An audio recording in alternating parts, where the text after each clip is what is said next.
Gateway of इंडियाच्या इथे जाणार आहोत. तर गिरीश गायकवाड आमचे प्रतिनिधी आमच्या सोबत आहेत. तर गिरीश, आपण पाहतोय समुद्राला उधाण आलंय. दुपारी 2 वाजता मोठी भरती येणार आहे.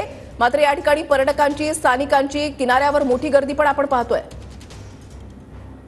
आपण ही सगळी दृश्य पाहतोय. मुंबईचा गेटवे ऑफ इंडिया परिसर आहे आणि आता 1:45 वाजता म्हणजे 1:58 मोठ्या लाटा उसळणार आहे. जवळपास 4.40 मीटर इतक्या मोठ्या लाटा उसळणार आहेत आणि हा सगळा नजारा पाहण्यासाठी, निसर्गाचं हे सौंदर्य पाहण्यासाठी या ठिकाणी सगळ्या मुंबईतून लोक या ठिकाणी गेटवे ऑफ इंडिया परिसरात पोहोचले. पण पोलिसांकडून सिटी वाजून, सायरन वाजून या ठिकाणी नागरिकांनी समुद्र किनाऱ्यापासून लांब हटा असं आवाहन करण्यात येत आहे. ही सगळी दृश्य आपण पाहतोय. एकीकडे उडालेला समुद्र आहे तर दुसरीकडे आपण पाहतोय की मुंबई पोलीस जे आहेत ते आता घोषणा करतायत, शिट्या वाजवतायत आणि आपण पाहतोय की अतिरिक्त पोलिसांना सुद्धा या ठिकाणी तैनात करण्यात आलेला आहे आणि हा संपूर्ण परिसर जो आहे तो आता रिकामा करण्याचं काम मुंबई पोलिसांकडून सुरू झालेलं आहे. त्यासोबतच मोठ्या लाटा उसळतील, एखादी अप्रिय घटना या ठिकाणी होऊ शकते. त्यामुळे मुंबईकरांनी स्वतःच्या जीवाची काळजी घ्यावी, पाण्याची खेळू नये असं वारंवार कळकळीचं आवाहन महानगरपालिकेचे कर्मचारी, त्यासोबतच मुंबई पोलीस आणि ट्रॅफिक पोलीस सुद्धा करताना आपल्याला स्पष्टपणे या ठिकाणी दिसत आहेत.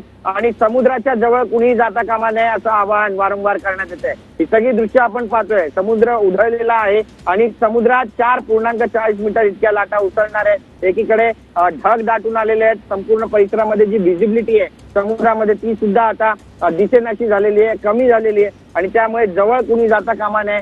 कुठलीही अप्रिय घटना घडू शकते याची दक्षता मुंबईकरांनी घ्यावी असं आवाहन वारंवार महानगरपालिकेकडून आणि मुंबई पोलीस दलाकडून करण्यात येत आहे. आपण पाहतोय की काल रात्री 1 वाजल्यापासून मुंबईमध्ये मुसळधार पावसाला सुरुवात झालेली आहे. जवळपास 300 मिलीमीटर इतक्या पावसाची नोंद झालेली आहे. आणखी जास्त मिलीमीटर पावसाची नोंद या ठिकाणी होईल त्याचे अपडेट आता हवामान विभाग काही वेळातच जारी करणार आहे. मुंबईत रात्रभर कोसळणाऱ्या पावसामुळे अनेक सखल भागामध्ये पाणी साचलंय. ठिकठिकाणी वाहनं बंद पडल्याच्या घटना घडलेल्या आहेत. वाहतुकीवर परिणाम झालाय. मुंबईतील king circle, Dadar TT, Andheri Subway, Kandivali, Vakola, Kurla आणि त्यासोबतच घाटकोपर या परिसरामध्ये मोठ्या प्रमाणामध्ये वाहतूक मंदावली आहे. त्याशिवाय हिंदमाता, अंधेरी सबवे, वडाळा, शिर्डी या ठिकाणी देखील पाणी साचल्याच्या घटना घडलेल्या आहेत. पाऊस कमी झाल्यावर काही ठिकाणी पाण्याचा निचरा व्हायला सुरुवात झाली होती, मात्र पुन्हा एकदा पावसानं जोर धरलेला आहे. समुद्राला उधाण आलेलं आहे. त्यामुळे मुंबईच्या जी पाणी निचरा करण्याची जी कॅपॅसिटी आहे ती सध्या कमी झालेली आहे आणि जे पाणी निचरा होत होतं ते पुन्हा एकदा पाणी मुंबईच्या रस्त्यांवरती पाहायला मिळतं. त्यामुळे